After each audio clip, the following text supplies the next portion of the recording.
නුවර පැත්තෙන් එක් දින චාරිකාවකට මෙන්න තවත් දිව්‍ය ලෝකයක්. ඉතින් ඔයත් නුවර පැත්තේ සංචාරයක් කරන්න හිතන් ඉන්නවා නම් මෙන්න මේ වීඩියෝ එක සේව් කරලා තියාගන්න.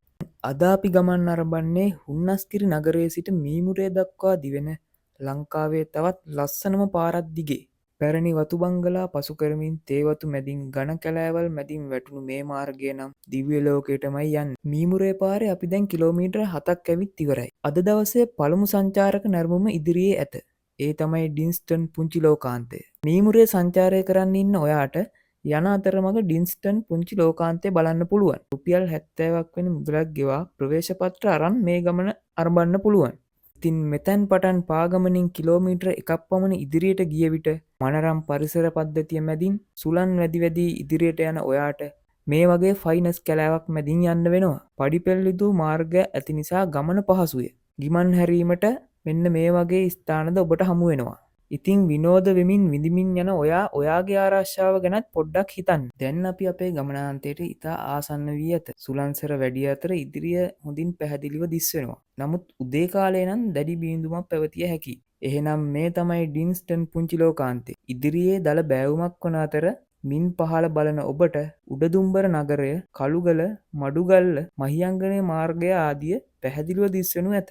පරිසරයේ විඳින්න වගේම ගිමන් හරින්නත් ඔයාලට මෙතන පුළුවන්. පරිසරයට කැලිකසල බැහැර නොකර ආපසු එන්න ඕගොල්ලෝ වග බලා ගන්න ඕනේ. එහෙනම් ඉතින් ඩින්ස්ටන් පුංචි ලෝකාන්තයට සමුදුන්න අපි නැවතත් පිවිසුමට ඇවිත් මීමුරේ දෙසට නැවතත් ගමන් අරඹා මේ වන විට අප සිටින්නේ හුන්නස්ගිරි මීමුරේ පාරේ උසම ස්ථානය වන මුහුදු මට්ටමේ සිට උස මීටර 1200ක් වන අට්ටලවෙට්ටුව කියන නකල්ස් කඳුකරේ හමුවන නැරඹුන් ස්ථානයේ. මෙතැන්ට නකල්ස් වල පිහිටි නකල්ස් කඳු පහ, අලියා වැටුණු ඇලකන්ද, ලකේගල ආදී දැකුම් කළු කඳු පන්ති දැකගත හැකිය.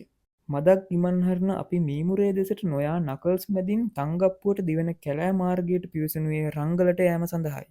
පරිසරයේ සුන්දරත්වයේ විදිමින් කටුක පාරක අවසානයේ තංගප්පුවට පැමිණ තංගප්පුවෙන් රංගලට පැමිණ රංගලින් කොටගඟ ගම්මානයට අප දැන් පැමිණ ඇත. ඉතින් දැන් සූදානම ඊළඟ ගමනාන්තය සොයා යෑමටයි.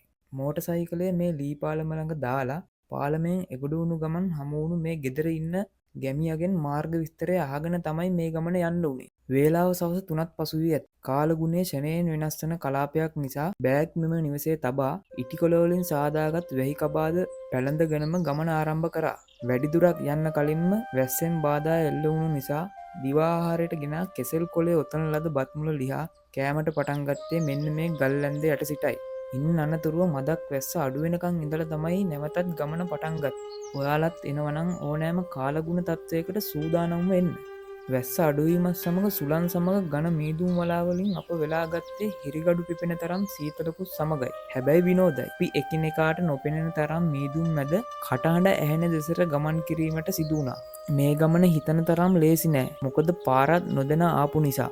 නකල්ස් කඳුවලට තදට වැස්ස වැටි ඇති බව අපට හැඟී ගියේ අවට දිය පාරවල ශබ්දය වැඩි වීම නිසාවෙනි. කිලෝමීටර් 2.5ක් පමණ දුරක් ගෙවාගෙන තේවතු හා මානා කැලෑව පසු කළ විට බටගස් සහිත ප්‍රදේශයක් හමු වූ අතර යාන්තමට පැහැදිලි අඩිපාරක් දිගේ උඩටම ගිය විට ගමන අත්හැර යාමට ඔන්න මෙන්න තිබියදී අපි සොයා ඇලි හතෙන් එකක් මෙන්න මේ විදිහට අපිට දැක ගන්න පුළුවන් වුණා.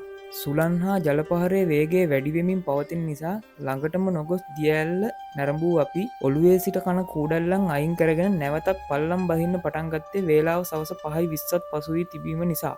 වල් වෙලා ඇතිව වෙනමම දිනයක් කොටගල ඇලි හත වෙනුවෙන් වෙන් කරන්න අපි සිතාගත්තා. ඉතින් එන්න ඉන්න ඔයාලට කියන්න තියෙන මේ ගමන අමාරුයි. අවදානමක් ගන්න වෙනවා. ඒ නිසා සියල්ලට සූදානම්ව එන්න. ප්‍රදේශවාසියෙකුගේ සහයත් ලබාගෙන මේ සුන්දරත්වයේ විඳින ගමන යන්න. ඒක ඔබට පහසුවක් වේවි.